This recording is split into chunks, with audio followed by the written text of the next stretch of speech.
व्यासपीठावरील मान्यवर, आजच्या प्रमुख वक्त्या रोहिणी तुकदेव, डॉक्टर नीरज हातेकर, नवभारतचे संपादक अशोक जोशी, रूपा रेगे निरसुरे, रेगे सरांच्या कन्या, त्यांचे मिस्टर, आणि आपण उपस्थित सलील वाघ, ज्यांच्या नवभारतचं नवीन एक त्याला एक डायमेन्शन देऊ इच्छितात आणि कलावंतही आहे, आणि आपण सगळे वाईकर, उपस्थित वाईकर. आज रेगे सरांची 23वी पुण्यतिथी आहे आणि त्यानिमित्त आज आपण एक दरवर्षीप्रमाणे कार्यक्रम घेतलेला आहे. रेगे सरांचं बद्दल आमच्यासारख्यांनी म्हणजे माझ्यासारख्यांनी काही बोलावं असं काही फारसं हे नाही, कारण जसा जसा मी प्राध्यापक शाळेत जातो, जसा ज्या ज्यावेळी आणि ज्या ज्यावेळी मी त्याचा पत्रव्यवहार, ऑफिसचा पत्रव्यवहार मी बघतो, तेव्हा एक छाती दडपून जाते. त्या पद्धतीचं त्यांनी काम तिथे केलेलं आहे. आणि त्यांनी एका पत्रामध्ये असं म्हणलेलं आहे, श्रीराम पुजारींना लिहिलेल्या, की मी जर प्राज्ञपाठ, हे औदत्याने किंवा यानं म्हणलेलं नाही, त्यांनी अत्यंत प्रामाणिकपणे वास्तवादी असं म्हणलंय, की मी जर प्राज्ञपाठ शाळेमध्ये नसतो तर प्राज्ञपाठ शाळेची ही अवस्था काय झाली असती. कारण शास्त्रींच्या नंतर प्राज्ञपाठ शाळा अत्यंत समर्थपणे त्यांनी सांभाळलेली आहे. विविध प्रकारचे सेमिनार त्यांनी इथं वाईमध्ये घेतले. ईस्ट अँड वेस्ट डायलॉग नावाची त्यांची संकल्पना होती, त्याच्याद्वारे ते खूप अशा सेमिनारचा प्रयत्न करत असत, लोकांमध्ये ते जागृती, त्या अर्थानं वैचारिक असं ते करत असत. त्यांची माझी काही फारसा परिचय नव्हता, पण ते बँकेत जेव्हा यायचे तेव्हा मला एक विशेष असं दडपण असायचं. दडपण अशासाठी नाही की रेगे सर आलेत म्हणून, दडपण आमच्या स्टाफचं माझ्या मनामध्ये असायचं. आमचे जे कधी होते ते, की रेग्यांची जी प्रतिमा आहे आणि त्यांचा जो दरारा आहे बौद्धिक, आणि समोर ओळखणारी माणसं नाहीत, तो त्यांचाही दोष नाही. मग एक दोन वेळा असं मला भीती वाटायला लागली की ते सर काउंटरला आले आणि काहीतरी लोकांनी आमच्या प्रतिसाद जर नीट दिला नाही तर रेगे सरांची प्रतिक्रिया काय असेल, अशी एक मला सतत भीती वाटत असेल. आणि मग मी रेगे सरांना एक दिवस सांगितलं की सर, तुम्ही जेव्हा बँकेत या त्या अमुक अमुक ठिकाणी बसा आणि मला तुम्ही दिसाल अशा ठिकाणी. मी ती जागा सांगितली होती की मी आलं की तुम्हाला मी लागली सर्व्हिस देत जाईन. आणि फार काही त्यांचं काम मोठं नसायचं, पेन्शन किंवा काय तत्सम काहीतरी किरकोळ असायचं, पण तेवढाच माझा त्यांचा परिचय. माझे बंधू नागेश मोने यांनी इथं शिबिरं घेतली होती, त्याला ते सतत अध्यक्ष म्हणून असत. ते वेळेचे फारच भोगते होते. आणि विश्वकोश मधली आठवण अशी की ते जेव्हा विश्वकोश मध्ये येत असत तेव्हा तिथला स्टाफ उठून उभा राहत असे, आणि वेळेचे ते भोगते होते, त्याबद्दल काही प्रश्नच नाही. आजही मला असं वाटलं होतं की आपण आजचा कार्यक्रम वेळेत केला पाहिजे, पण थोडा उशीर झाला, तो आपल्या पद्धतीप्रमाणे झाला. कारण एकदा रेगे सर जेव्हा इथं प्राज्ञपाठ शाळेमध्ये एक भाषण होतं, लोकांना बोलवलेलं होतं आणि कुणीच आलेलं नव्हतं, तेव्हा जोशी सर तिथं होते आणि लोकांची वाट बघण्यात काही अर्थ नाही. तर सर असं म्हणाले की तुम्ही तिथे आहात तेव्हा प्रेक्षक म्हणून बसा आणि मी वक्ता म्हणून, आणि आपण कार्यक्रम वेळेत चालू करूया.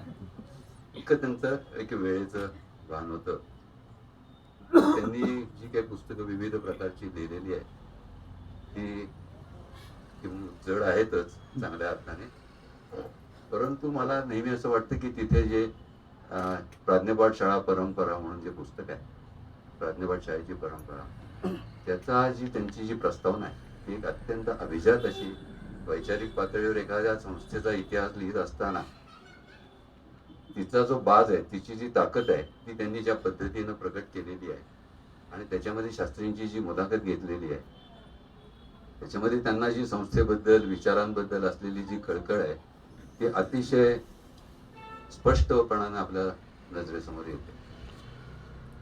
त्यांच्या आज पुण्यतिथी निमित्त, आणि हे त्यांचं 30चं वर्ष आहे, जन्मशताब्दी वर्ष आहे, तर मग प्राज्ञपाठ शाळेने एक वर्षाचा एक कार्यक्रम असा केलेला आहे की रेगे सरांचं काही लेखांचं पुनर्मुद्रण केलेलं आहे आणि त्याच्यामधले जे त्यांचे जुने लेख आहेत, ग्रीक तत्वज्ञ, प्राचीन ग्रीक तत्वज्ञ, त्याचे 2 अंक निघालेले आहेत. त्याचं आज प्रकाशन होणार आहे.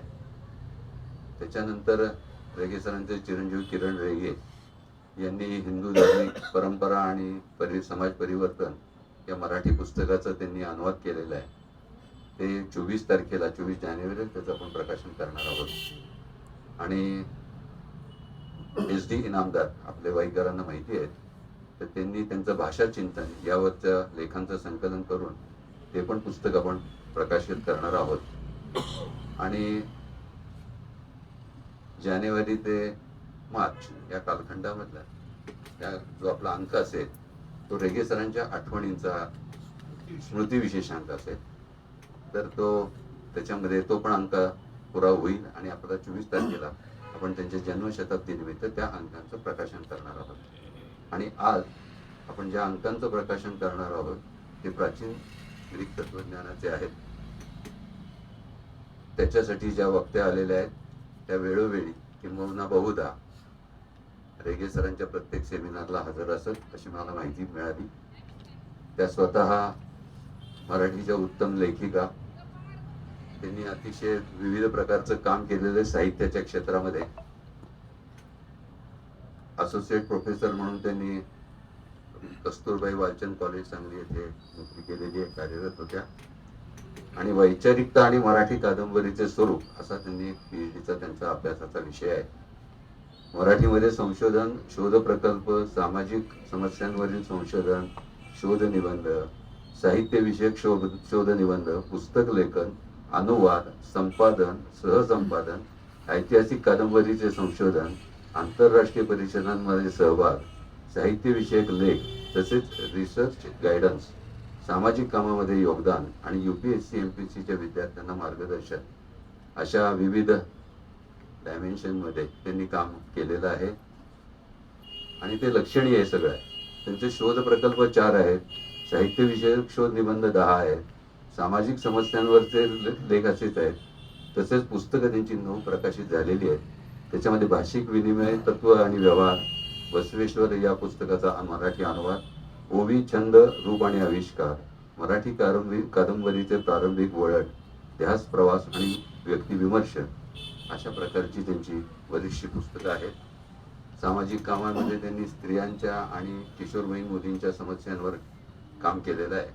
तर अशा आपल्याला एक रेग्यांच्या याला योग्य अशी व्यक्ती वक्त्या म्हणून आपल्याला मिळालेल्या आहे. आपल्या संस्थेचे पेट्रन डॉक्टर नीरज हातेकर यांचा वाईकरांना परिचय आहे. हातेकर हे कृतिशील अर्थतज्ञ आहेत आणि वारंवार निरनिराळ्या योजना त्यांच्या डोक्यामध्ये असतात आणि शक्यतो जास्तीत जास्त त्यांचा प्रयत्न असा असतो की लोकांचा आर्थिक उन्नयन कसं करता येईल. कोण कोण आहे आता ते सध्या वाईमध्ये 1 वर्ष आहेत, तर ते कातकऱ्यांमध्ये काम करतात आणि त्यांचा ते जो डाटा किंवा ती जी माहिती देतात किंवा मध्ये कातळ शिल्पांचा अभ्यास करायला ते असेच कोकणात गेलेले होते. तर ते अतिशय उपक्रमशील तर आहेतच. आता मी प्राज्ञपाठ शाळेतनं जेव्हा आलो आणि हे मला म्हणाले की ते लायब्ररीला वर्षी सोडा, ते इथं मी सोडल्यानंतर ते म्हणले आता मी कातकऱ्यांच्यात जाऊन बसतो. म्हणजे इतकी जी तळमळ आहे की नाही त्यांना, ती विलक्षण आहे. आणि एक वेळ असलेलं सगळ्या या गोष्टींचं, समाजाचं तळमळीनं काम करण्याची आवड असणारं असं व्यक्तिमत्व आहे. त्यात आपल्या अध्यक्ष आहेत अशोक कृष्णजी जोशी, हे इंग्रजीचे प्राध्यापक होते आणि ते नवभारतचे संपादक आहेत. त्यांच्या काळामध्ये नवभारत हा वेगळं वळण घेतो आहे असं आम्हाला दिसतंय आणि त्यात त्यांचं मोठं कॉन्ट्रीब्युशन आहे. तर मी नेहमीच्या आपल्या संस्थेच्या प्रथेप्रमाणे जोशी सरांना विनंती करतो की त्यांनी प्रमुख वक्त्या आणि अध्यक्ष यांचा सत्कार करा.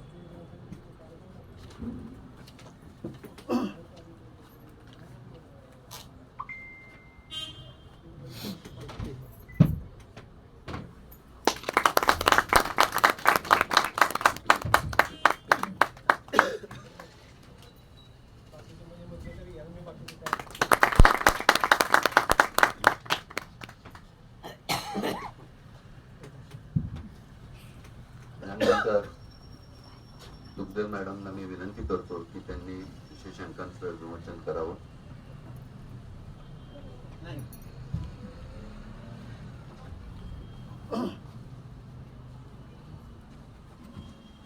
नमस्कार. आपल्या सगळ्यांच्या साक्षीने मी या प्रतींचं विमोचन करतो.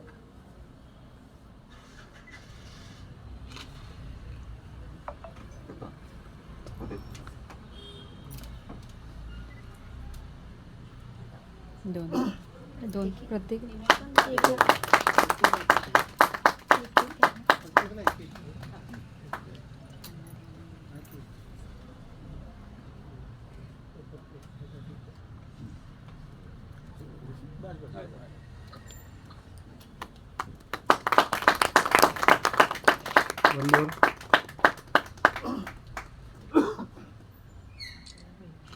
थँक्यू.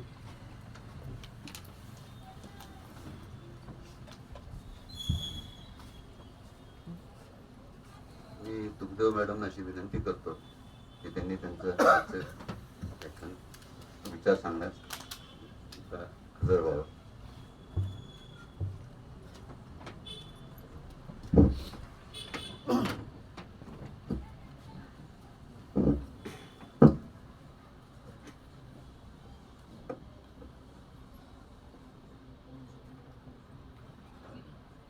आज आदरणीय रेगे सरांची 23वी पुण्यतिथी आहे.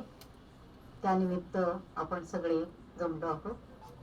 आजच्या या कार्यक्रमाचे अध्यक्ष डॉक्टर नीरज हातेकर, नवभारतचे संपादक डॉक्टर अशोक जोशी, प्राज्ञशाळा पाठशाळा मंडळाचे सचिव अनिल जोशी, सहसचिव भालचंद्र मोने, रूपा रेगे मॅडम, निसुरे साहेब, इथे जमलेल्यांपैकी डॉक्टर शंतनू अभ्यंकर आणि रेगे सरांच्या प्रेमाखातर आलेले आपण सगळे लोक. 2 दशकं उलटून गेली. सलग 2 दशकं एका व्यक्तीची, एका तत्ववेत्याची अशा प्रकारे सार्वजनिक रीतीने अतिशय गंभीरपणे आठवण काढली जाते. हे किती महत्वाचं आहे. म्हणजे मला असं वाटतं की पुष्कळ गोष्टी होत असतात, आपल्या अवतीभोवती खूप गोष्टी होतात, घडतात. कधी आपण त्याच्यामध्ये सहभागी असतो, कधी नसतो. पण ह्यासारखी एक अत्यंत उल्लेखनीय गोष्ट मी तत्ववेत्ता मुद्दामून म्हणते आहे. कोणाकोणाच्या पुण्यतिथ्या साजऱ्या होतात, पण आपल्या समाजामध्ये तत्ववेत्याची पुण्यतिथी साजरी होते आणि सलग 2 दशकांहून अधिक काळपर्यंत ती गंभीरपणे साजरी होते. ही एक महत्वाची गोष्ट आहे असं मला वाटतं. आपण सगळेजण इथे आहात, ही किती महत्वाची गोष्ट आहे. खरं म्हणाल तर आदरणीय रेगे सरांच्या बद्दल काही बोलणं हे धाडसाच आहे, माझ्या दृष्टीने खूप धाडसाच आहे. कदाचित मी सांगते आहे कदाचित की हे थोडस उद्धटपणाचं सुद्धा आहे. आणि ते पुन्हा त्यांच्या मूल्यदृष्टीबद्दल बोलणं म्हणजे ही तर आणखीनच वेगळी गोष्ट आहे. त्याचं कारण असं, म्हणजे कदाचित आपल्या सगळ्यांना ते माहीतच असेल, हे मी बोलतेय हे कदाचित रिपीट सुद्धा होत असेल. कारण इथं येऊन बोलणारी प्रत्येक व्यक्ती मूल्यांच्या बाबतीत, मूल्यांच्या अभ्यासाच्या बाबतीत, मूल्यांबद्दलच्या व्यासंगाच्या बाबतीमध्ये इथं इतकी 22 वर्ष जी माणसं येऊन गेली असतील, त्या सगळ्यांपैकी किमान 85% लोक त्यांनी सुद्धा रेगे सरांच्या इतका मूल्यांवरती अभ्यास केलेला नसेल. फार कमी लोक असे असतील. कारण रेगे सरांचा मूल्यांबद्दलचा अभ्यास इतका दांडगा होता. बहुंश धर्मांचा, त्यांच्या परंपरेचा, बहुंश संस्कृतींचा, त्या संस्कृतींच्या परंपरेचा, त्या परंपरांमधून निर्माण झालेल्या मूल्यांचा काळाच्या टप्प्यांबरोबर बदलत गेलेल्या मूल्यांचा चिकित्सक अभ्यास त्यांनी केला होता. ते केवढं मोठं विश्व होतं, केवढं तरी मोठं विश्व. आणि ते सहज बोलता बोलता पण त्याच्याबद्दल शेरे मारत असत, त्याच्याबद्दल आपली प्रतिक्रिया व्यक्त करत असत, अगदी साधेपणाने व्यक्त करत, पण केवढा तरी खोल अवकाश त्याने व्यापलेला असेल. तर अशा रेगे सरांच्या मूल्यदृष्टीबद्दल मी बोलायचं हे खरं म्हणजे लहान तोंडी मोठा घास घेण्यासारखं आहे. पण मला जेव्हा विचारलं तेव्हा मला असं वाटलं की चला आपण ही संधी घेऊनच टाकूया, कारण नाही तर मला कुठे मिळणार आहे हे बोलायला. रेगे सर असताना तर हे असं बोलणं शक्य नव्हतं. त्यामुळे आता जर ही संधी मिळालीच आहे तर ती का सोडा, असा विचार करून खरं तर मी आले आहे. तुम्ही फार माझ्याकडून अपेक्षा करू नका. मी जसं जमेल तसं माझा वकूब असेल तसं या विषयाची मांडणी करेन. आधीच सांगते मी, विषय जरी हा असा प्राध्यापक मेहबूब रेगे यांची मूल्यदृष्टी असा मोठाच्या मोठा घेतला असला तर एवढ्या मोठ्याच्या मोठ्या विषयावरती मी मोठ्याच्या मोठं काही बोलणार नाही. पहिली गोष्ट अशी आत्ताच तुम्हाला सांगितलं की माझी काही तेवढी कुवत नाही. आणि आता हे वाक्य आहे ना, ह्याच्यावर जरा चांगला पडदा घालावा, बुरखा टाकावा, म्हणून मी पुन्हा म्हणते की म्हणजे हा बुरखा आहे. पुढचं वाक्य सत्य आहे की काळाची मर्यादा म्हणून मी अगदी थोडक्यात अशा विषयावरती बोलेन की महात्मा फुले यांच्याबद्दल रेगे सरांनी जी मांडणी केली आहे त्याच्यातून त्यांची जी मूल्यदृष्टी प्रकट होते त्याच्याबद्दल मी बोलेन. म्हणजे माझा विषय मी थोडासा मर्यादित करून घेतला आहे. आता ह्या विषयावरती बोलायचं झालं तर सुरुवात कुठून करायची असा प्रश्न येईल. तर ती सुरुवात मी रेगे सर औरंगाबाद मधल्या महाविद्यालयातून कौटुंबिक कारणासाठी मुंबईला गेले आणि तिथे ते कांतीबाई शहांना भेटले. हा एक प्रसंग आहे आणि ह्या प्रसंगाचा उल्लेख रेगे सरांनी स्वतःच माझी तत्वज्ञानातील वाटचाल या लेखामध्ये केलेला आहे. त्याच्यातूनच माहिती घेऊन मी मांडणार आहे. तर ते मुंबईला गेले, कांतीबाई शहांना भेटले. कांतीबाई शहांची त्यांची आधीची ओळख होती. कांतीबाई शहा त्यांना थोडेसे सिनियर होते आणि नुकतेच ते ऑक्सफर्डहून आलेले होते. तत्वज्ञानाचा अभ्यास करून डॉक्टरेट घेऊन आलेले होते ते. आणि हे दोघे भेटले आणि मग काही दिवसांपर्यंत त्यांच्या तत्वज्ञान या विषयावरती अनेक त्याच्या पैलूंवरती चर्चा होत राहिल्या.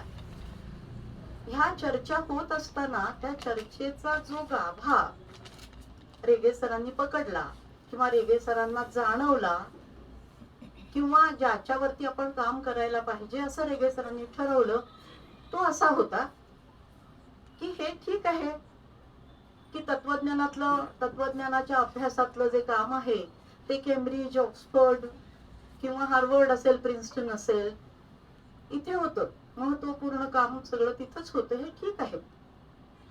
पण आपण नुसतं ते शिकायचं, तिथं त्या लोकांनी काम करायचं आणि इथं आपण नुसतं ते शिकायचं. थोडी त्याची पुढे जाऊन थोडीशी साफसफाई करायची आणि लोकांना सांगायचं किंवा इकडची थोडी 4-2 उदाहरणं त्याच्यात घालायची आणि ते जरासं विस्तारित करायचं. एवढंच आपलं तत्वज्ञ म्हणून किंवा तत्वज्ञानाचे अभ्यासक म्हणून काम नाहीये. हे त्यांच्या चर्चेतून बाहेर आलेली गोष्ट आहे की एवढंच नाही तर आपण काय करायला पाहिजे, आपण तत्वज्ञानाची मांडणी करायला पाहिजे, आपल्या तत्वज्ञानाची मांडणी करायला पाहिजे. आणि तिथं ते एक सुंदर वाक्य आहे त्यांचं की का बरं आपण आपल्या तत्वज्ञानाची मांडणी करायला पाहिजे. तर त्यांना असं वाटत होतं की आपल्याला एका नव्या प्रकारच्या भारताची घडण करायची आहे. हे फार महत्वाची गोष्ट आहे. जेव्हा कोणी एखादी व्यक्ती आपलं करिअर पुढे नेण्याच्या अवस्थेमध्ये, वयामध्ये, वातावरणामध्ये असते तेव्हा ह्या प्रकारे आपल्याला आपल्या देशाची घडण करायची आहे आणि त्यासाठी आपण आपलं कौशल्य, आपला अभ्यास, आपलं जीवन वापरायचं. ही एक अत्यंत महत्वाची गोष्ट त्यांच्या चर्चेतनं बाहेर आली होती. मग आता ह्याच्यासाठी काय करायला लागेल, रेगे सर तो वृत्तांत लिहिताना, म्हणजे त्यांच्या भेटींच्या वेळेला झालेल्या चर्चेचा वृत्तांत लिहिताना असं म्हणतात की आमच्या लक्षात आलं होतं की आपला भारतातला हा जो समाज आहे हा धार्मिक परंपरेनं बांधलेला आहे, आणि म्हणून आपल्याला कशावरती लक्ष केंद्रित करायला पाहिजे, तर समाज, इथला धर्म आणि इथली परंपरा याच्यावरती लक्ष केंद्रित करून पण जगण्यातल्या नव्या काळाशी सुसंगत अशा आव्हानांना तोंड देण्यासाठी एक विशिष्ट अशी जीवनशैली इथे कशी तयार करता येईल, ह्याच्या संबंधी काहीतरी सामाजिक तत्वज्ञान आपण मांडलं पाहिजे. आणि त्या सामाजिक तत्वज्ञानाच्या आधारासाठी पुन्हा धार्मिक तत्वज्ञानाची निर्मिती केली पाहिजे किंवा घडण केली पाहिजे. आता हे केवढं आहे पहा. आणि असं करत असताना पुन्हा आपली जी अभिजात परंपरा आहे तिला सोडता कामा नये. आणि ह्यासारखं काम ह्याच्या आधी ज्या लोकांनी केलेलं आहे त्या लोकांच्या कामाचे सुद्धा चिकित्सक अभ्यास करायला पाहिजे. हे सगळं त्यांच्या चर्चेतून आलं. आपण रेगे सरांचा जर तत्वज्ञानाचा जो प्रवास आहे आपल्याला तो डॉक्टर सुनीती देव यांनी जे पुस्तक संपादित केलं त्याच्यामध्ये तो पाहायला मिळतो. अनेक लेखांमधून पाहायला मिळतो. रेगे सरांच्या 2 लेख आहेत त्याच्यातून पाहायला मिळतो. त्याच्यात जर आपण असं ते बघायला गेलो, म्हणजे इतर पुस्तकही आहेत पण आपल्याला एकत्रितपणे पाहायचं असलं तर ते पुस्तक चांगलं पुस्तक आहे. तर त्याच्यामध्ये आपल्या असं लक्षात येतं पहा की हे जे त्यांनी त्यावेळेला कांतीशहांच्या बरोबरच्या चर्चेच्या वेळेला जे बीज त्यांच्या चर्चेतून त्यांच्या मनामध्ये पेरलं गेलं होतं, सगळं त्यांचं तत्वज्ञानातलं, बौद्धिक आणि ज्ञान क्षेत्रातलं जे सगळं कार्य आहे ना ते ह्या सगळ्यांनी व्यापलंय असं आपल्याला दिसतं. म्हणजे गोष्ट अशी ठरते की ह्या चर्चेतून जी प्रकट झाली ती रेगे सरांची मूल्यदृष्टी होती. आता आपल्याला बघायचं आहे, मी हे थोडस प्रस्तावनेसाठी सांगितलं की काय काय प्रकारची त्यांची मूल्यदृष्टी होती ती. आता आपण आपल्या त्या विषयाकडे वळूया की महात्मा ज्योतिबा फुले, आपण सगळे त्यांना ओळखतो, आपल्याला त्यांचं कार्य माहित आहे, महाराष्ट्रामध्ये माहित आहे, महाराष्ट्राच्या बाहेरही माहित आहे. तर मगाशी रेगे सरांनी सांगितलेले जे एक वाक्य आहे की ज्या लोकांनी अशी मांडणी केलेली आहे नव्या भारतीय समाजाची वेगळ्या प्रकारे घडण करण्यासाठी, म्हणून तत्वज्ञानाची मांडणी कशी केली आहे, सामाजिक कार्याची रचना कशी केली आहे, त्यांच्या मांडणीचा चिकित्सक अभ्यास करायचा. त्यापैकी एक म्हणजे महात्मा ज्योतिबा फुले. म्हणून मी आजच्या या व्याख्यानासाठी हा विषय निवडलेला आहे. 2 लेख या पुस्तकामध्ये, हे पुस्तक विवेक आणि न्याय या नावाचं आहे, याच्यात संपादक आहे. तर याच्यामध्ये महात्मा ज्योतिबा फुले यांच्यावरती 2 लेख आहेत. त्या 2 लेखांचा आधार घेऊन मी ही मांडणी करते. तर हे पहिला लेख आहे. लेखाचं शीर्षक असं आहे, महात्मा ज्योतिबा फुले यांचा सार्वजनिक सत्यधर्म. आपल्याला माहिती आहे की महात्मा फुले यांनी सार्वजनिक सत्यधर्माची स्थापना केली आणि सत्यशोधक समाजाचीही स्थापना केली, ही गोष्ट आपल्याला माहिती आहे. गुलामगिरी, शेतकऱ्याचा असूड, ही त्यांची पुस्तकं, अखंड, हेही आपल्याला माहित आहे. तर त्यांच्या सार्वजनिक सत्यधर्माबद्दल रेगे सर लिहित आहेत. पहिलं वाक्य असं आहे, जे पुस्तक आपण वाचलेलं नसलं तरी आपण ते वाचलेलं असणार अशी ज्याच्याविषयी आपली समजूत असते त्या पुस्तकाला अभिजात पुस्तकाचा दर्जा प्राप्त झालेला असतो असं म्हटलं गेलेलं आहे. हे एक वाक्य असं सणसणीत एखाद्या म्हणजे आता कशासारखं म्हणूया की अणुकुचीदार टोक असलेल्या बाणासारखं येऊन समाजाच्या डोक्यात घुसतं पा. किती काय त्यांच्या एक असा एक मिश्किल स्वभाव होता त्यांचा. हा, आणि असं मारत असत ना नेम धरून की लागलंच पाहिजे. हे वाक्य असं आहे. आणि एका दुसऱ्या माणसाला लागणारं नाहीये ते, सबंध समाजाला लागणारं वाक्य. पहा काय म्हटलंय त्यांनी, जे पुस्तक आपण वाचलेलं नसलं तरी ते आपण वाचलेलं असणार अशी ज्याच्याविषयी आपली समजूत असते त्याला आपण अभिजात पुस्तक म्हणतो. म्हणजे आपल्या समाजाची आता काय म्हणावं, आपण सगळेच त्याचे भागीदार आहोत. ते ज्यांना उद्देशून हे वाक्य म्हणतायत त्या सगळ्याचे आपण भागीदार आहोत.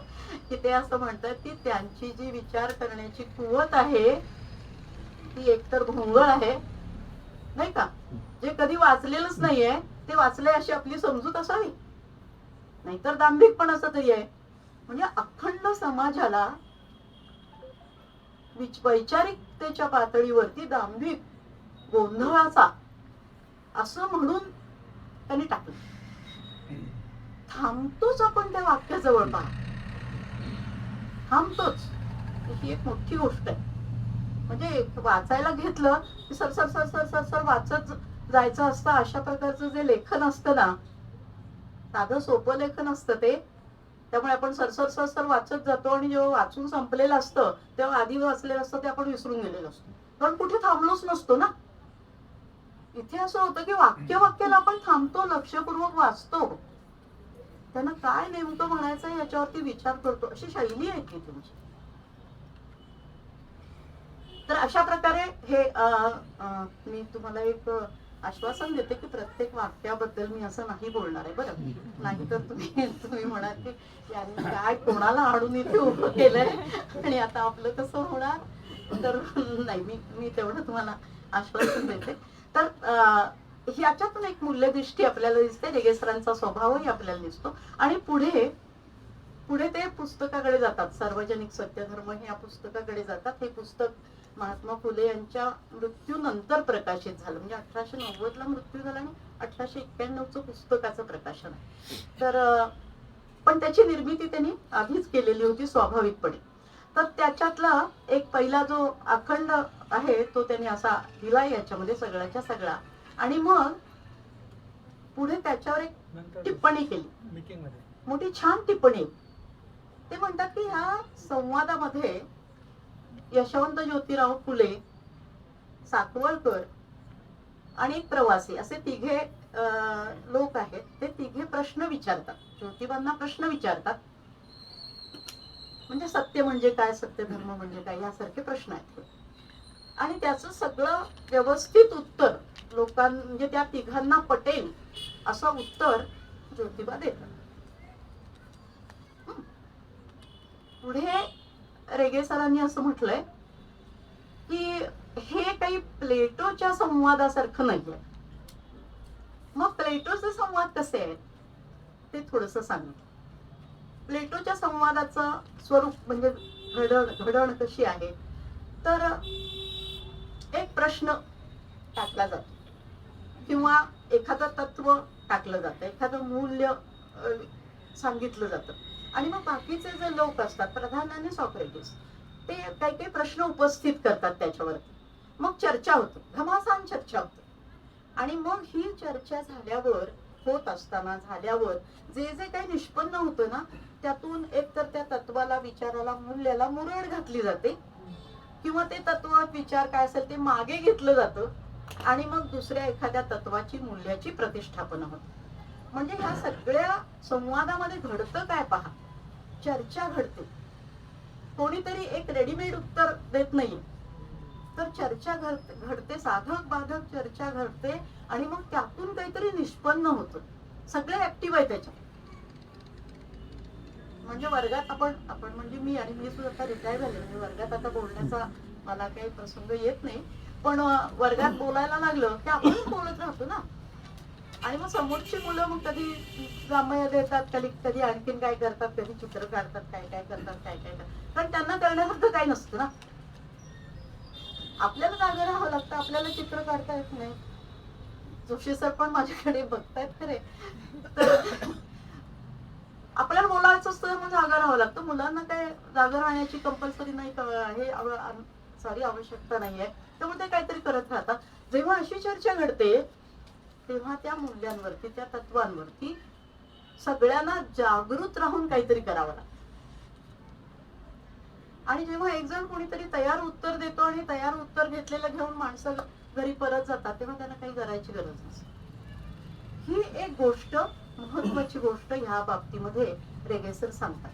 पण ह्यात एक गैरसमज आपला होतो की यांनी फुल्यांच्या लेखनामधली उणीव सांगितली की काय.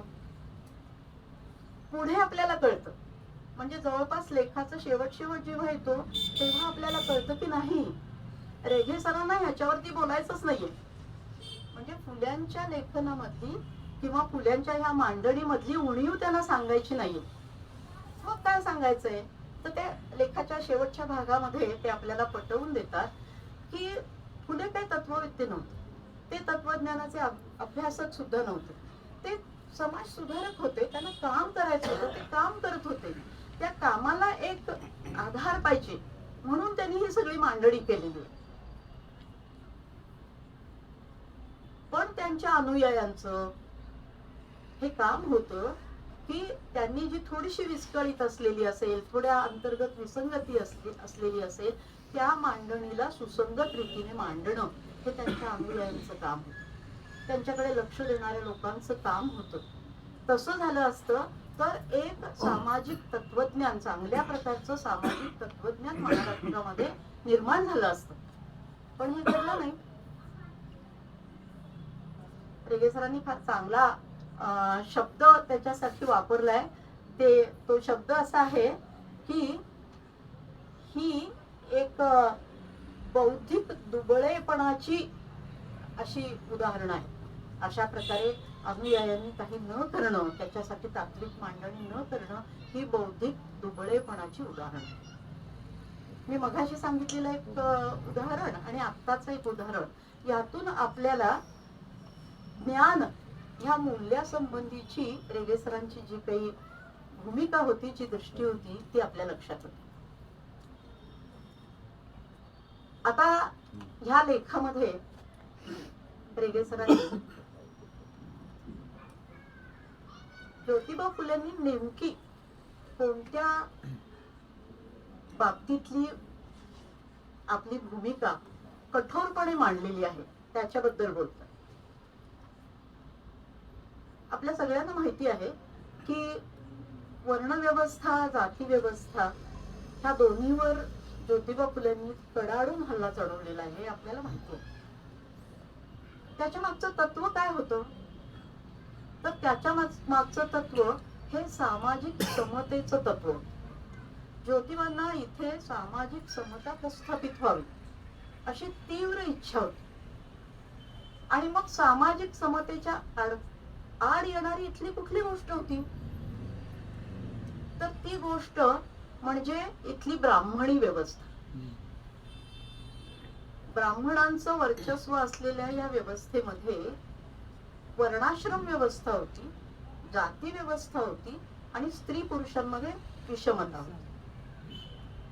हे सगळं इतक्या काटेकोर पद्धतीने मांडलं जात होतं की त्यामुळे शूद्र अतिशूद्र लोकांना फार कावकुसाच्या बाहेरच ढकलण्यात आलं. त्यांचं जगणं कुचंबलेलं झालं होतं. त्यांच्या जगण्याचे सगळे आधार जवळपास काढून घेतले होते. त्यांच्या जगण्याला प्रतिष्ठा उरलेली नव्हती. म्हणजे प्रतिष्ठा नाही, ऐहिक सुख मिळवावं तर त्या प्रकारचं काही साधनं उपलब्ध नाहीत. ती साधनं मिळवावी तर तशा प्रकारे मिळणारं शिक्षण उपलब्ध नाही. आता काय करायचं मग, त्या तशाच कुचंबलेल्या अवस्थेत त्यांना राहावं लागत होतं. हे ज्योतिबांना मंजूर नव्हतं.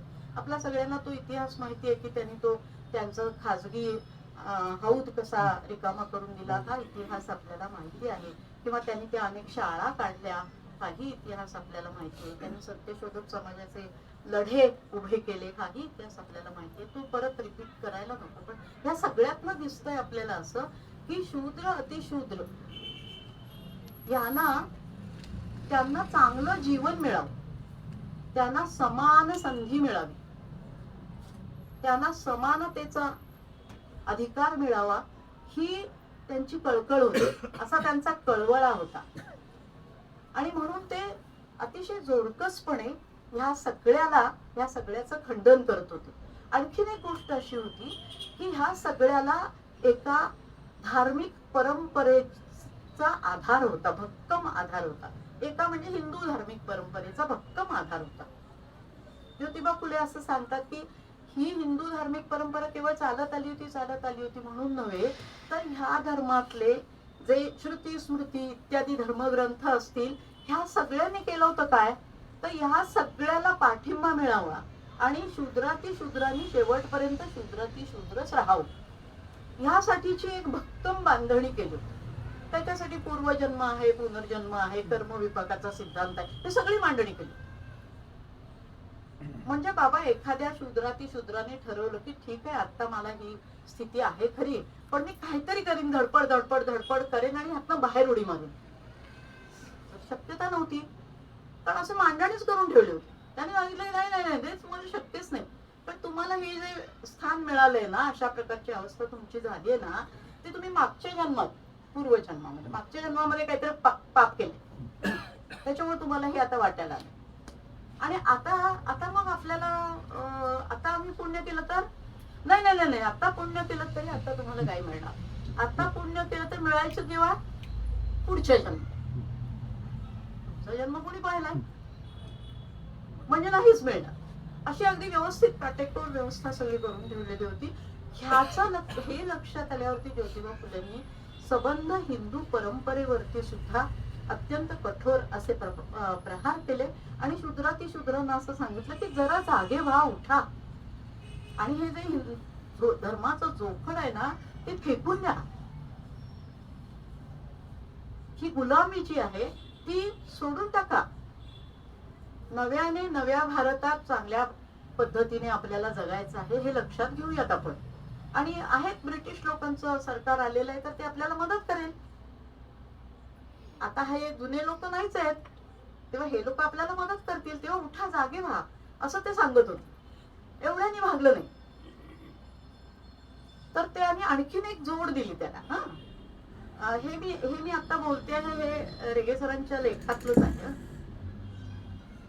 हे मधनं सांगणं भाग आहे, कारण रेगे सरांच्या लेखांवरती प्रतिक्रिया काही जण देत असत ना, तर असं प्रतिक्रिया देताना असा एक परिच्छेद वगैरे देऊन आणि त्यांचं कुठलं तरी शेवटचं वाक्य, 2 वाक्य घेऊन त्याच्याबद्दल काहीतरी ते म्हणत असत की हे मला पटलंय किंवा पटलं नाही. त्याच्यावरती रेगे सरांचं म्हणणं असेल की हे जे पटलं नाही, पटलंय वगैरे म्हणतात, ते आधी सगळा परिच्छेद, 1.5 परिच्छेद भाग माझंच लिहितात. मी काय लिहिलंय तेच लिहितात आणि शेवटी 1 किंवा 2 वाक्य लिहितात त्याच्याबद्दल. आता मी हे बोलतेय ना, आता रेगे सर असते तर आता ते असंच म्हणाले की मी जे लिहिलंय ना, हेच तू बोलत होतीस सगळा वेळ. म्हणून मी आपला त्यातनं सुटका करून घेतली. मला ह्या गोष्टी माहिती असल्यामुळे मी यातनं सुटका करून घेतली. मगाशी माझा परिचय करून देताना त्यांनी जे सांगितलं की बहुंश वेळेला मी इथे त्यांच्या अभ्यास वर्गांना हजर होते, तर तेव्हाच जे मला काय समजलेलं आहे त्याचा थोडासा आधार घेऊन मी हे म्हणते. तर ही सगळी मांडणी रेगे सरांनीच केलेली आहे. तर त्याला एक छोटं वळण आणखीन ते देतात की हे काही केवळ मानवतावादी मूल्यांसाठी नाहीये.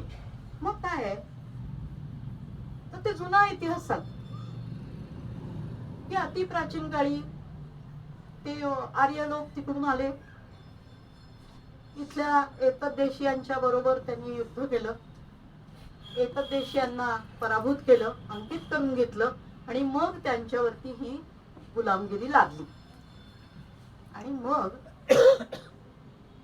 फुले शूद्राती शूद्रांना सांगतात की तुम्ही सुद्धा तेव्हा शौर्य दाखवलेलं आहे, त्यांच्या आक्रमणाला काय केलेलं आहे, प्रतिकार केलेला आहे, अंकित झाला असाल, पण तुम्ही काही सहजासहजी झालेलं नाही आहात. तेव्हा तुमच्या अंगात पण ताकद आहे आणि आता हे सरकार म्हणजे ब्रिटिश सरकार थोडस आपल्या बाजूने आलंय, तर उठूयात, उठा आणि गेलेलं तेव्हाचं स्वातंत्र्य आहे ना, ते परत नाही. म्हणजे मगाशी मानवतावादी मूल्यांसाठी बंड करूयात असं जे म्हणत होते, त्याला आधी काय आलं तर स्वातंत्र्यासाठी बंड. हे 2 एकत्र करून शूद्राती शूद्रांना अशा प्रकारे उठण्यासाठी, बंड करण्यासाठी प्रवृत्त फुल्यांनी केलं. आता पुढे मी रेगे सरांच्या मांडणीकडे वळते की ज्याच्याबद्दल मला बोलायचं आहे.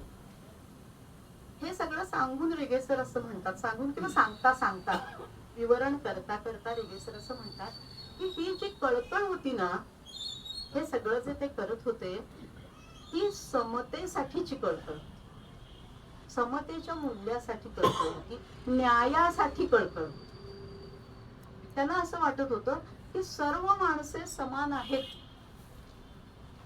हे मूल्य महत्वाचं आहे.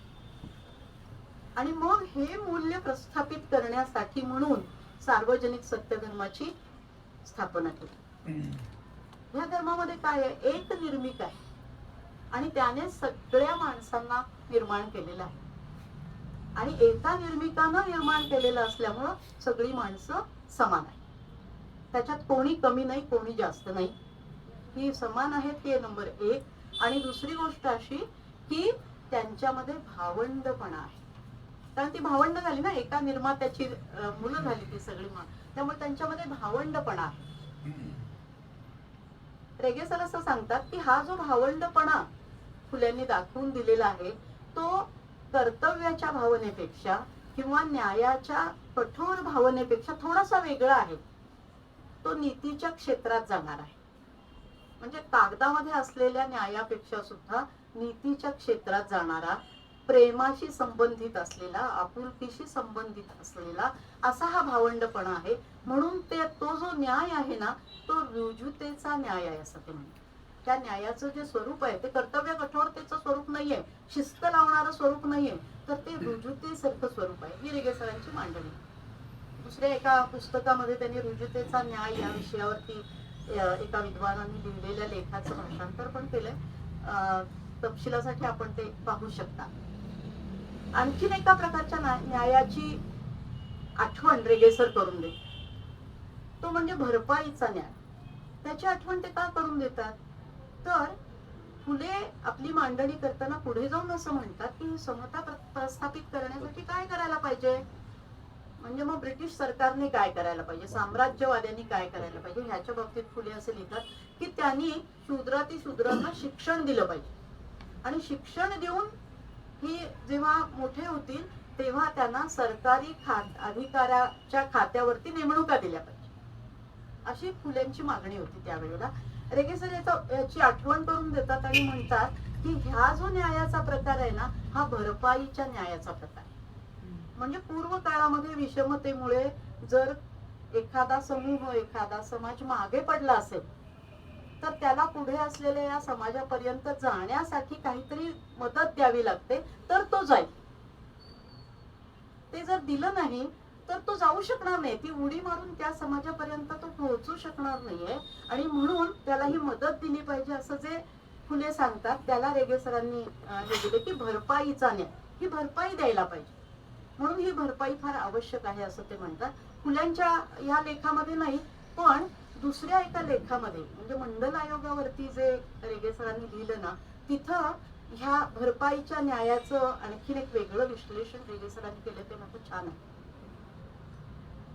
मंडल आयोगाचं जे सगळं मंडल आयोगाच्या मांडणी सगळी बाहेर आल्यावरती मग लिहिलेला तो लेख आहे. त्याच्यामध्ये रेगे सर असं म्हणतात की कदाचित वरिष्ठ वर्गातल्या लोकांना हे पसंत पडणार नाही, आवडणार नाही, पण वरिष्ठ वर्गातल्या लोकांनी अत्यंत सहिष्णू वृत्तीने आणि स्वागतशील वृत्तीने, स्वागतशील असा शब्द आहे, स्वागतशील वृत्तीने मंडल आयोगाच्या शिफारशी स्वीकारल्या पाहिजे. आणि पुढे ते असं म्हणतात की जर आपण ह्या स्वीकारल्या नाहीत, वरच्या वर्गातल्या लोकांनी ह्या जर शिफारसी स्वीकारल्या नाहीत, तर आजपर्यंत ज्यांना मागेच राहावं लागलंय त्यांना, म्हणजे शूद्रातिशूद्रांना असं वाटेल की ह्या लोकांना अजूनही पश्चाताप होत नाहीये, ते अजूनही आपला हात पुढे करायला तयार नाहीयेत. आणि मग समाजामध्ये अंधाधुंदी माजेल आणि मग वितंडवाद होतील, अशांतता माजेल आणि ते काही तुम्हाला पण हितकारक होणार नाहीये. तेव्हा समाजामध्ये अंधाधुंदी माजू नये, इथे शांतता आणि नीट व्यवस्था निर्माण व्हावी, ह्यासाठी वरच्या वर्गातल्या लोकांनी हात पुढे करायला पाहिजे. तसं जर केलं तर काही दिवसानंतर ही परिस्थिती पालटेल आणि शूद्रातिशूद्रांना पण असं वाटेल की अरे यांनी पण भावंड पण जपलेलं आहे, त्यांनी आपला अट्टहास सोडून दिलेला आहे आणि मग इथे एक चांगल्या आनंददायी समाजाची निर्मिती होऊ शकेल अशा प्रकारची मांडणी केली. म्हणजे भरपाईचा न्याय किंवा भरपाईच्या स्वरूपाचा न्याय म्हणजे काय, तर ह्या प्रकारचा न्याय आहे. आणि त्याचा समावेश ह्या फुल्यांच्या कामाबद्दल मांडणी करताना रेगेसर करतात. इथे एक अशी छान त्यांची दृष्टी दिसते पहा. म्हणजे नुसतं काटेकोर भरपाईच्या न्यायाची व्याख्या आणि मग खाली हे सांगितलं म्हणून हे असं नाही म्हणत आहेत ते. किती परीने विचार करतात हे आपल्याला इथे कळतं. आता आणखीन एका इतिहासाबद्दल सांगते आणि त्याच्याबद्दलचं त्यांचं जे मूल्यमापन आहे त्याच्याबद्दल मी बोलेन आणि मग मी समाप्त करेन. आणखीन एका प्रकारचा इतिहास त्यांनी सांगितला. म्हणजे त्याच्यानंतर चारवाचीन काळातला इतिहास सांगितला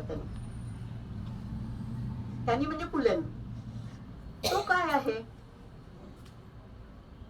सार्वजनिक सत्य धर्मामधला जो तो निर्मिक आहे ना, तर तो थोडा थोडा इथल्या सामाजिक इतिहासामध्ये पण निर्मिकाची भूमिका घेतो आणि काय काय करतो असं फुल्यांच्या.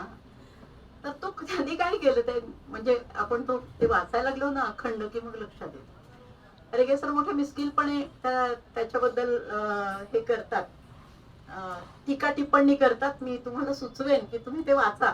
म्हणजे मग मजा वाटते. जहामर्द वगैरे सारखे शब्द वापरून ते जेव्हा लिहितात ना गंमत वाटते. पण ते मुळापासून वाचण्यासारखं आहे ते. आणि खरं सांगायचं तर ना आता ह्याच्यात ते नेमकं पान मला सापडणार नाही. म्हणजे मला आता वाटलं होतं की ते वाचून दाखवावं, पण ते नेमकं पान काही सापडणार नाही म्हणून मी ते काढत बसत नाही. पण तुम्ही ते वाचा, तो लेख वाचा, तर त्याच्यात छान छान कळेल की कसं ते बोलतात. म्हणजे रेगेसर कसं म्हणतात. तर फुल्यांनी मांडलेला तो इतिहास असा आहे की इथं हिंदू धर्माच्या मध्ये जी एक इतकी विषमता टोकाला जाऊन पोहोचली होती वगैरे, तर ती जरा कमी करावी म्हणून निर्मिकानं काय केलं, तर एकच ईश्वर मानणाऱ्या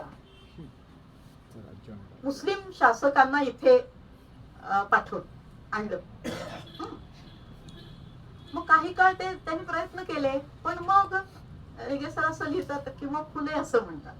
तर त्याच्यात जरा असं आहे, ट्विस्टिंग आहे. मग पुढे काय झालं, तर ते विषयोपभोगात रममाण झाले मुस्लिम राज्यकर्ते. त्यांना विसर पडला निर्मिकांना आपल्याला आपल्या खांद्यावर काय जबाबदारी टाकली होती त्याचा त्यांना विसर पडला. आणि मग पुन्हा परिस्थिती तीच राहिली ना, मग काय करणार. आता निर्मिकापुढे पुन्हा प्रश्न पडला की आता काय करायचं. मग निर्मिकांना असंच एक देव मानणारे आणि मोठे काय म्हणायचं चांगली भूमिका असलेले विषमतेच्या विरोधात काम करणारे असे जे ब्रिटिश शासक आहेत, ख्रिश्चन लोक आहेत, त्यांना इथे पाठवलं. आणि आता ते आलेले आहेत असं फुले सांगतात. आता ते आलेले आहेत, मग आता काळजी करण्यासारखं काय नाही. आता त्यांच्याकडून आपण काय करूया, हे सगळं काम करून घेऊया. अशा प्रकारची इतिहासाची मांडणी फुल्यांनी केली आहे. रेगेसरांनी त्यांच्या मिश्किल भाषेमध्ये फार सुंदर समाचार घेतलेला, फार सुंदर समाचार घेतला. आणि मग रेगेसर असं सांगतात त्या वेळेला की ह्या मुस्लिम धर्माचं जे तत्वज्ञान आहे त्या तत्वज्ञानाचा गाभा उचलून सांगतात. ख्रिश्चन धर्माचं जे तत्वज्ञान आहे त्या तत्वज्ञानाचा गाभा उचलून सांगतात. आणि मग पटवून देतात, असं खूप चांगल्या रीतीने पटवून देतात की गुलामगिरीला मुस्लिम समाजामध्ये धर्मामध्ये मान्यता आहे असं म्हटलेलं नव्हतं, पण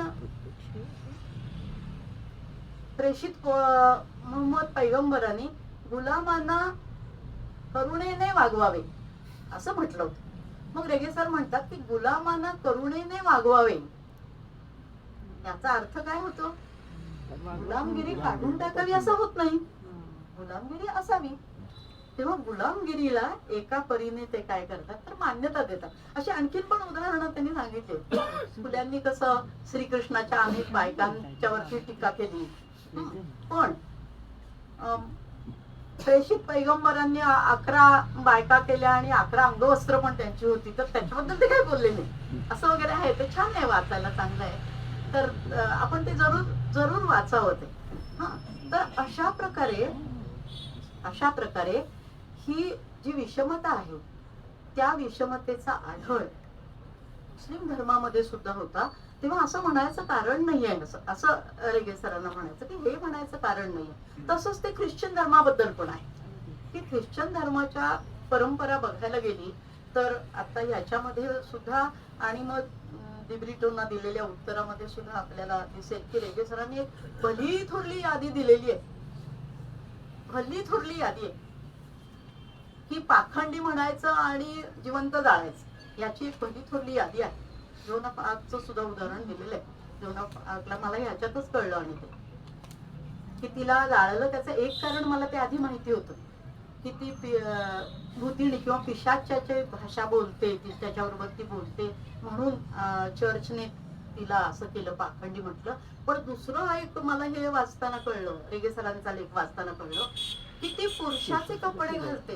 हा एक आक्षेप होता तिचे, हे दोन आक्षेप होते. आता एखाद्या बाईने पुरुषाचे कपडे घातले म्हणून तिला जिवंत जाळायचं म्हणजे काय? मग करुणेला महत्व देणारा धर्म हे कुठं गेलं असं होईल ना. तर ते जाऊ द्या. आता हा विषय सुरू झाला तर मी आणखीन एका दुसऱ्याच वाटेने पुढे जाईल, तेव्हा ते मी टाळते आणि इकडे पुन्हा माझ्या वाटेवरती येते. तर ख्रिश्चन धर्मातली सुद्धा गुलामगिरीची प्रथेला मान्यता देणारी चर्चची मान्यता कशी होती त्याच्याबद्दलची खूप उदाहरणं रेगे सर देतात आणि म्हणतात की हा इतिहास काही चालायचा नाही, योग्य नाहीये. आणि मग एका महत्वाच्या मुद्द्यावरती ते येतात की जिथे आपल्याला त्यांची मूल्यदृष्टी स्वच्छपणे दिसते. स्वच्छपणे दिसते ते असं म्हणतात की 19व्या शतकामध्ये झालं होतं काय तर ब्रिटिशांचे म्हणजे राज्यकर्त्यांचं सगळं वागणं, बोलणं, पोशाख, त्यांची जी पद्धत, ह्या सगळ्यामुळे आमचे नवशिक्षित आंग्ल शिक्षित लोक खूप प्रभावित झालेले होते. आणि मग त्यांना असं वाटायला लागलं होतं की अरे यांची संस्कृती केवढी थोर, त्यांची परंपरा किती थोर, असं त्यांना वाटायला लागलं होतं. त्यांचं सगळं आपण काय करायला पाहिजे, घ्यायला पाहिजे असंही त्यांना वाटायला लागलं होतं. आणि हे लोक सुद्धा साम्राज्यकर्ते लोक सुद्धा काय ते साम्राज्यकर्ते होते ना, अहंकार होताच की. आणि आपण तर काय अंकितच होतो, त्यामुळे ते आपल्याला सारखं असं दाखवून देत होते की तुम्ही कसे कमी दर्जाचे आहात, तुमची परंपरा कमी दर्जाची आणि आम्ही कसे थोर, आमची परंपरा थोर आहे, तुमची परंपरा कमी दर्जाची, आमची परंपरा थोर. आणि तिकडे धर्मप्रसारक होते. ते धर्मप्रसारकही काय करत होते तर मोठ्या मोठ्या सभा घेत होते. 19व्या शतकातला इतिहास आपण वाचला तर आपल्याला त्या सभांचा मिळतो सगळा लेखाजोखा. तर त्या मोठ्या मोठ्या सभांमध्ये लोकांना जमवायचं आणि सांगायचे काय तर तुमच्या समाजात कसं आहे बघा, स्त्रियांना सती जायला लागतं म्हणजे काय, जिवंत जाळणंच की नाही, असं एक एक एक एक एक एक काय काय सांगायचं. आणि आमच्या धर्मामध्ये असं नाही, तुमच्या धर्मामध्ये असं आहे आणि म्हणून तो तसला धर्म सोडून द्या अन्याय करणारा आणि आमचा धर्म स्वीकारा. प्रसारकच होते ते, ख्रिश्चन धर्माचे प्रसारक होते. त्यांनी प्रसारकाचं काम करताना ह्याचा असा उपयोग करून घेतला. असं केलं पण तत्कालीन आंग्ल शिक्षित लोकांना ह्या दोघांचंही पटलं नाही आणि त्यांनी ही मूल्य जी होती ना ती तशीच्या तशी घेतली. मूल्य चांगलीच होती, म्हणजे फ्रेंच राज्यक्रांतीतून आलेलं स्वातंत्र्य, समता, बंधुता सारखं मूल्य असेल किंवा नंतरच्या काळात आलेली जी मूल्य आहेत म्हणजे जीवनाची स्वायत्तता असेल किंवा जगण्याचा अधिकार असेल, न्यायाचा अधिकार असेल, ऐहिक जीवनात प्राप्त करणाऱ्या साधनांचा अधिकार, सुविधेचा अधिकार असेल, ही जी ह्या ज्या सगळ्या गोष्टी आहेत ना ह्या सगळ्या गोष्टी चांगल्याच आहेत ना. पण त्या चांगल्या त्यांच्या परंपरेमधून किंवा धर्मातून आलेल्या नाहीत. रेगे सर फार स्वच्छपणे असं सांगतात की आपण पाहायला पाहिजे, आपण हे समजून घ्यायला पाहिजे की हे जी तत्व आहेत ह्या तत्वांना एक मूल्याचं स्थान प्राप्त झालं होतं. आणि 16व्या शतकापासून 19व्या शतकापर्यंत 18व्या शतकापर्यंत म्हणतात ते की लोकांनी चर्चला आणि राज्यसत्तेला विरोध करून प्रसंगी त्यांच्या बरोबर लढा देऊन, त्यांच्या विरुद्ध लढा देऊन ह्या मूल्यांची किंवा ह्या तत्वांची प्रतिष्ठापना केलेली. तेव्हा हे जे हे आहे श्रेय आहे ना यांच्या राजकीय परंपरेचं आहे ना धार्मिक परंपरेचं आहे, हे आपण समजून घ्यायला पाहिजे. असं जर नाही केलं, तुम्ही आहेत ती मूल्य तशीच्या तशी स्वीकारली, न समजता त्याची चिकित्सा न करता घेतली, तर ती काय होतील, तर बांडगुळासारखी वाढ. त्याने चैतन्यपूर्ण समाज तयारच होणार नाही, उलट ती शोषून घेतील ना, आपलं सत्व शोषून घेतील. आणि म्हणून आपण ह्या सगळ्याला स्वीकारायला पाहिजे. कारण नव्या जीवनाची नवी आव्हानं आपल्याला पेलायची असतील तर हे स्वीकारायला पाहिजे, पण चिकित्सा करून स्वीकारायला पाहिजे, असं रेगे सर सांगतात. ही त्यांची मूल्यदृष्टी आहे. सगळ्यात शेवटी ते एक मानव जमाती पुढचं, जाती पुढचं आजचं नैतिक आव्हान काय आहे हे सांगतात. त्यांच्याच शब्दात 2च वाक्य आहेत, ती 2 वाक्य मी वाचून दाखवते. ते असं म्हणतात, स्थानिक समाज, विशिष्ट जमाती यांच्या सांस्कृतिक स्वायत्ततेचा आदर करीत त्यांचे परस्परांशी विधायक सुसंवादी संबंध जोडीत समग्र मानव जातीला व्यापणारं एक जाळं प्रस्थापित करण्याचा मार्ग शोधणं हे आपल्या पुढचं नैतिक आव्हान आहे. हे तितकं सोपं नाही, पण त्याची पूर्वतयारी सामान्य माणसं आपापल्या परीने आणि निष्ठेने करू शकतील असा विश्वासही ते प्रकट करतात. आज त्यांच्या पुण्यतिथीच्या दिवशी त्यांनी हा प्रकट केलेला जो विश्वास आहे त्याच्या दिशेने आपण सगळ्या जणांनी जाण्याचा प्रयत्न करूया असं मला वाटतं. प्राज्ञ पाठशाळा मंडळाने मला इथे बोलण्यासाठी आमंत्रित केलं. त्यांच्या अपेक्षा किती पूर्ण झाल्या हे मला माहित नाही. आपण सगळे अतिशय सहनशील असल्यामुळे पण शांतपणे माझं बोलणं ऐकून घेतलं, याबद्दल सर्वांचे मनपूर्वक आभार. धन्यवाद. रेगे सरांच्या प्रतिक्रिया.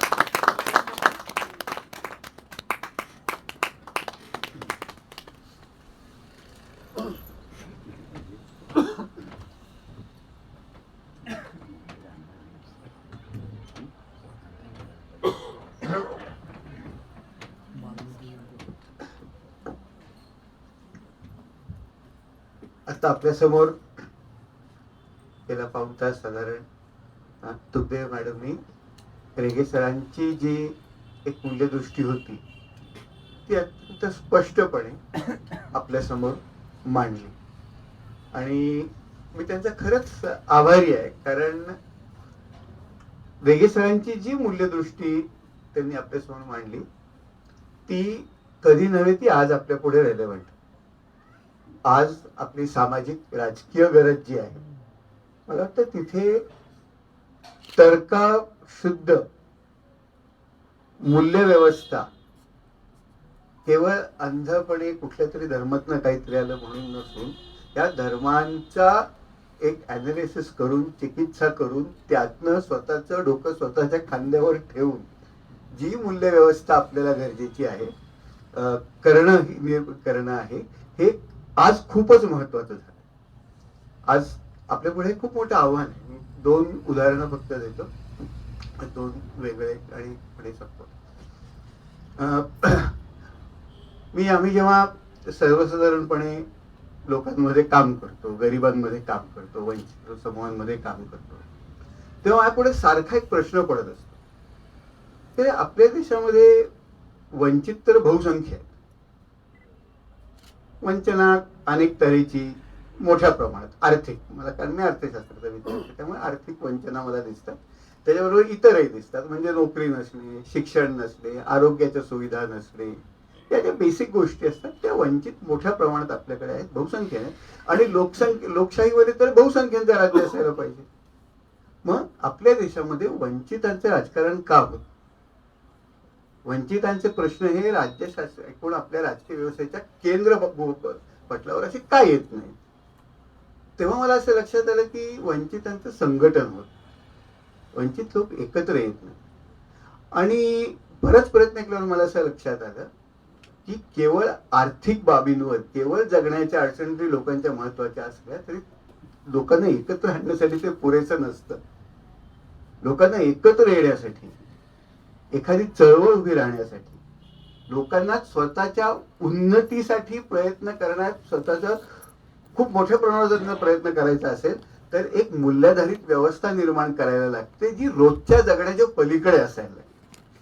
आणि अशी मूल्याधारित व्यवस्था जोपर्यंत निर्माण होत नाही तोपर्यंत वंचितांचे गट एकत्र येत नाही. तसं कुठलंच संघटन या देशामधलं जे टिकलेलं नाही की जे केवळ अशा रोजच्या जगण्याच्या व्यावहारिक वस्तूंवर बांधलेलं आहे. त्याला एक मूल्य व्यवस्था लागते. मग ही मूल्य व्यवस्था येणार कुठं? मला वाटतं मॅडमनी त्यांच्या व्याख्यानाची सुरुवातीला जी मांडणी केली की भारतीय समाज हा धार्मिक समाज आणि धर्मातली काही मूल्य, धर्म एक सिमेंट म्हणून काम करतं आपल्या भारतीय समाजाचं. आणि म्हणून आपल्याला जर संघटना करायच्या असतील, आपल्याला जर चळवळी करायच्या असतील, आपल्याला जर मोठ्या प्रमाणात लोक सहभाग हवा असेल तर त्याला एक धार्मिक सिमेंट आवश्यक असतं. हे गांधींना कळलं, गांधींना खूप चांगलं कळलं हे. आणि म्हणून गांधींबरोबर खूप लोक त्यांच्याबरोबर अनेक तऱ्हेचे, अनेक समाजातले महिला, दलित, मागासवर्गीय, अनेक धर्म त्यांच्या बरोबर, अनेक धर्माचे लोक त्यांच्या बरोबर आले आणि खूप मोठ्या प्रमाणात काँग्रेस ही पहिल्यांदा चळवळ म्हणून गांधींनी उभी केली. आणि हे खूप महत्वाचं आहे आपल्या देशामध्ये. कारण आम्ही अर्थशास्त्रामध्ये नेहमी असं म्हणतात की भारत हा प्रिकॉशस डेमोक्रेसी आहे म्हणून.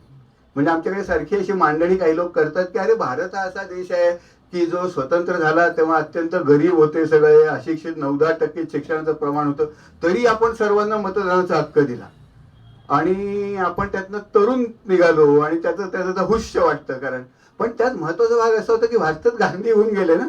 गांधींनी स्वातंत्र्याच्या पूर्वी 20 वर्ष सर्वसामान्य माणसांना सार्वजनिक व्यवहारात कसं वागायचं, राजकारण कसं करायचं, चळवळी कशा करायच्या हे आणलं होतं. याचा एक अनुभव दिला होता. आणि ह्याच्या मागचं बांधणी जी होती याला एक धर्माचं एक सिमेंट होतं गांधीजी.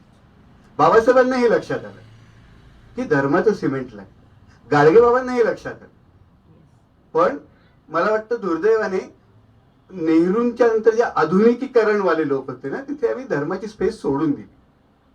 आणि धर्माची स्पेस सोडून दिल्यानंतर जे झालं ते आम्ही आज बघतो आहोत आपल्या समोर.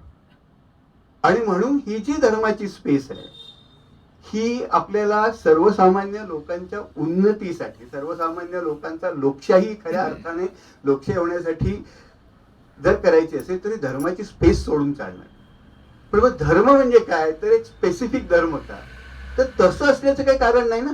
मग ही जी प्रक्रिया मॅडमनी आता सांगितली की निरनिराळ्या धर्मातले जे विचार आहे त्यांची चिकित्सा करून त्या सगळ्या चौकटीच्या बाहेर राहून आपण काही गोष्टी स्वीकारू शकतो आणि काही मानवाधारित मूल्य व्यवस्था आपण निर्माण करू शकतो. आणि अशी व्यवस्था जर निर्माण करू शकलो आणि त्या व्यवस्थेत फुले शेवटी काय करतो की सार्वजनिक सत्यधर्म ही अशीच एक व्यवस्था निर्माण करण्याचा प्रयत्न होता. तर अशा तऱ्हेची एक धर्माची रचना, अशा तऱ्हेची एक मूल्य व्यवस्था जी लोकांना महत्वाची वाटेल, त्याच्यासाठी जी रोजच्या जगण्याच्या पलीकडे सुद्धा महत्वाची वाटेल, अशा तऱ्हेची मूल्य व्यवस्था जर आपण निर्माण करू शकलो नाही तर मला वाटतं आपलं जे राजकारण आहे, आपली जी लोकशाही आहे ही निवडणूकशाही राहील. दर 5 वर्षांनी आपल्याकडे निवडणुका होतील एका प्रोसेस मधून आणि सरकार निवडूनही येतील. पण खऱ्या अर्थाने लोकांच्या रोजच्या कन्सर्न्सचं जर राजकीय प्रतिबिंब पडायचं असेल, रोजचे लोकांचे प्रश्न, कन्सर्न, ज्याला आपण लोकशाही म्हणतो, ती लोकशाही येणार नाही. आणि आज ही या प्रक्रियेची खरंच गरज आहे. आणि म्हणून मला वाटतं रेगे सरांची जी मूल्याधारित मांडणी आहे ही आज खऱ्या अर्थाने आपल्याला खूप रेलेव्हंट आहे. याच्याविषयी पुन्हा आपण वाचलं पाहिजे, चर्चा झाल्या पाहिजेत आणि यातनंच आपल्याला पुढे जाता येईल. आज ही मांडणी तुपे मॅडम इतक्या प्रभावीपणे केली याबद्दल मी त्यांचे आणि प्राध्यापक शाळेचे सुद्धा आम्हाला ऐकण्याची संधी दिली म्हणून आभार मानतो. धन्यवाद.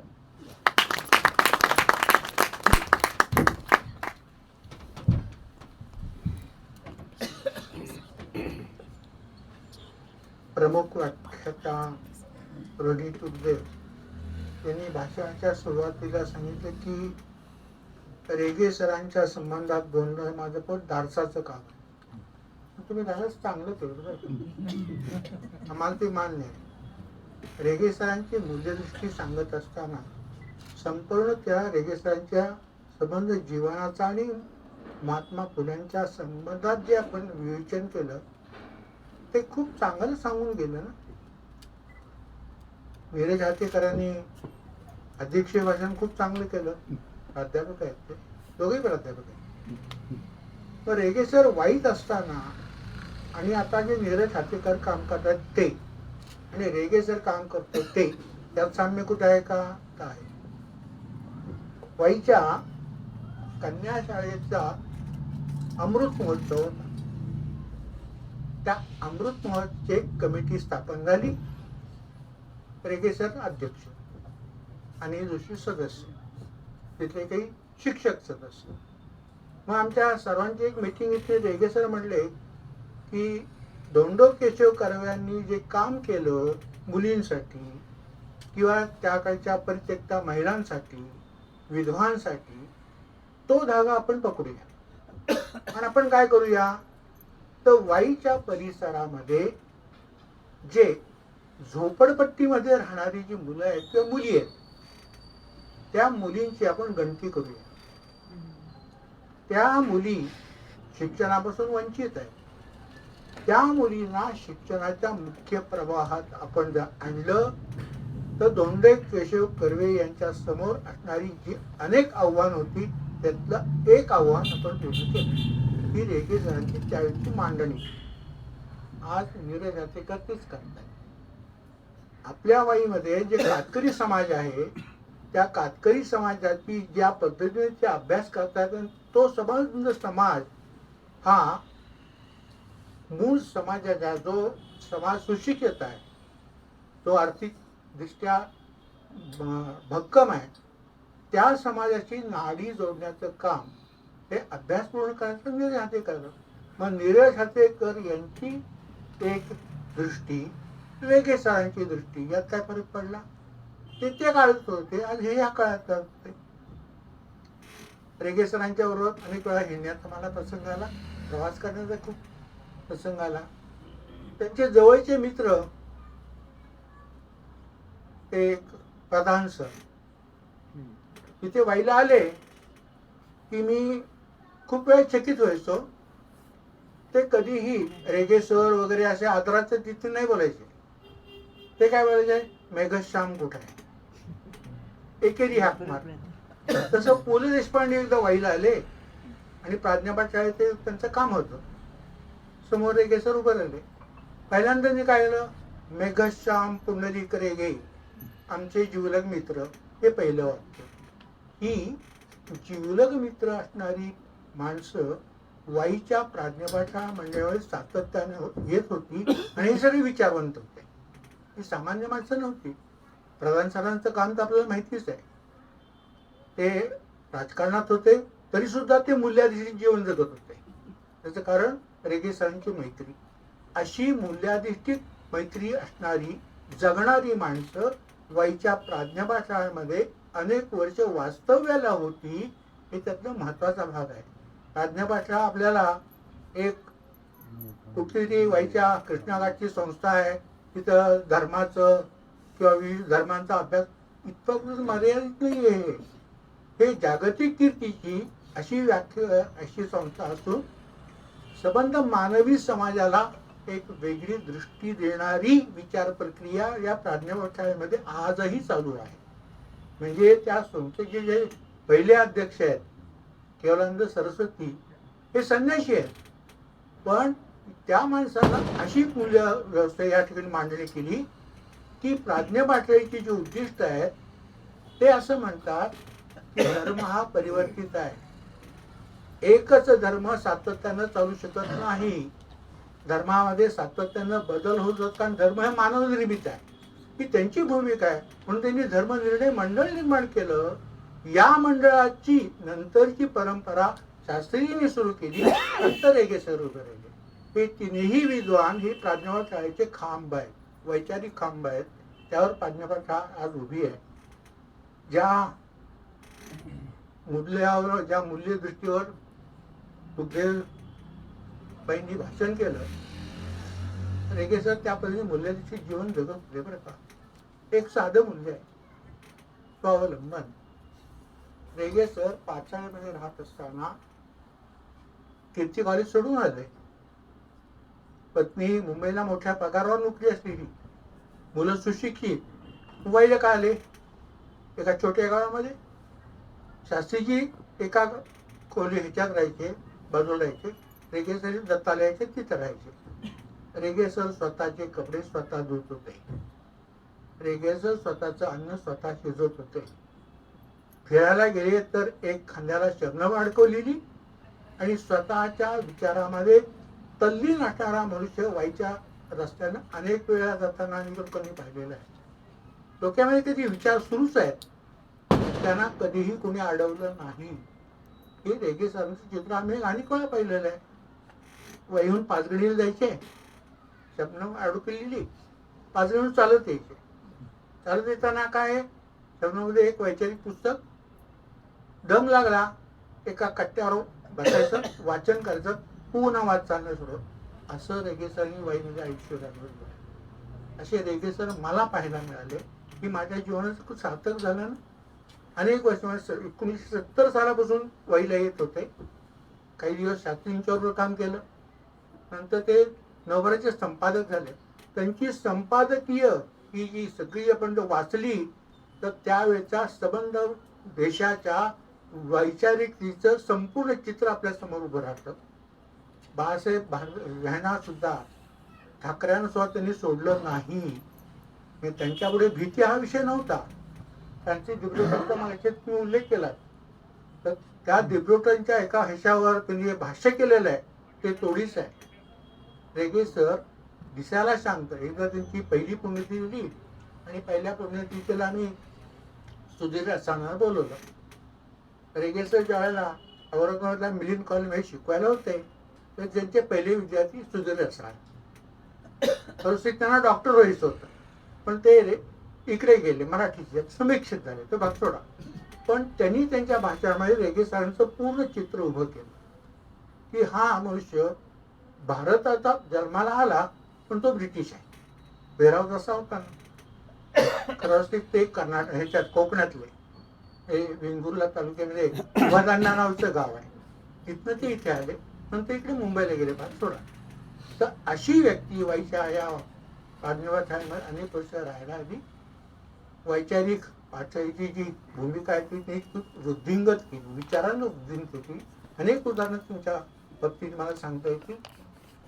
एक मला महत्वाचा मुद्दा सांगतो, मी माझं भारतीय भाषण थांबवतो. रेगे सरांना वेळेचं फार भान होतं. मगाशी मोरे सरांनी सांगितलं तसे मी त्यांच्या अनेक मुलाखती घ्यायला गेलो आणि मला शिक्षक आणि नैतिकता या विषयात त्यांची मुलाखत घ्यायची होती. सकाळी 8 वाजता या. आम्ही 8 वाजता गेलो, 8 मिनिट उशीर झाला. ते अभ्यासिकेमध्ये खुर्चीत बसलेले, मी दाराजवळ उभा राहिलो. तुमच्याकडे 8 उशिरा वाजतात का? म्हणजे चिमटा असा घ्यायचा की समोरच्याला हसू आलं पाहिजे, कळलं तर नाही पाहिजे. मग आपण मान लादीनं खाली जातो की सॉरी म्हणायचं. ही सगळी तिची. हे जेव्हा भाषण मी मुलाखत घेत होतो तेव्हा त्यांना एक त्यांचा ड्रायव्हर छोटू होता, तो नेपाळी होता.